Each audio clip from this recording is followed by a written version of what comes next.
George Washington spent 8 years leading the Continental Army during the Revolutionary War. Much of his time was spent in the North, where, although legal, slavery was far less common than in his native Virginia. He saw firsthand an economic system that did not depend upon slavery. Perhaps more importantly, the ideals for which he was fighting directly opposed a system that viewed human beings as property. By the end of the war, he saw African American troops fighting side by side with whites in the struggle against the British.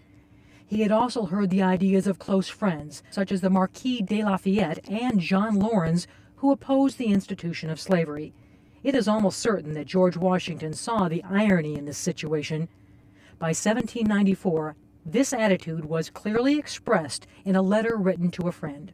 Were it not, then, that I am principled against selling Negroes as you do cattle in the market, I would not, in 12 months from this date, be possessed of one as a slave.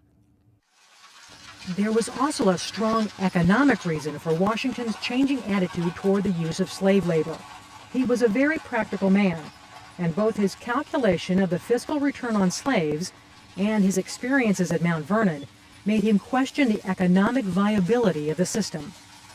At Mount Vernon, Washington was responsible by law for feeding and clothing a community of more than 300 people, almost half of whom were either too old or too young to work.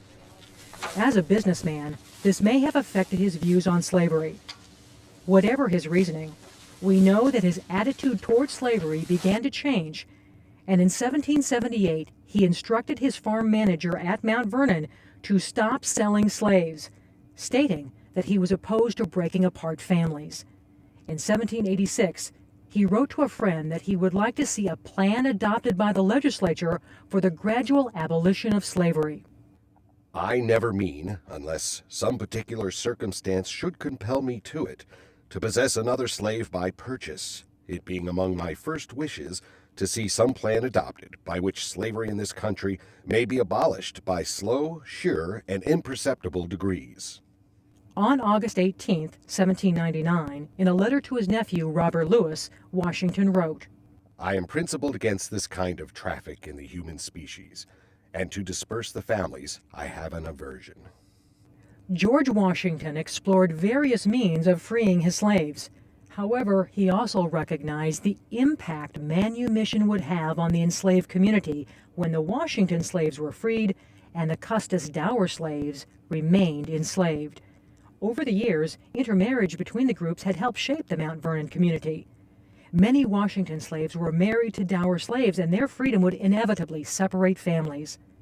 Washington made the provision in his will, which he wrote the summer before his death, to immediately free his former manservant Billy Lee and the remainder of his slaves upon the death of his wife. Mrs. Washington did not wait until her death in 1802. Instead, she freed all of Washington's slaves on January 1, 1801. It was a day of celebration and sadness, as many families were impacted by separation. Upon Mrs. Washington's death in 1802, the dower slaves were divided among her 4 grandchildren, the Custis heirs. Records indicate that a number of Washington slaves were able to earn the money necessary to purchase family members from the Custis estate.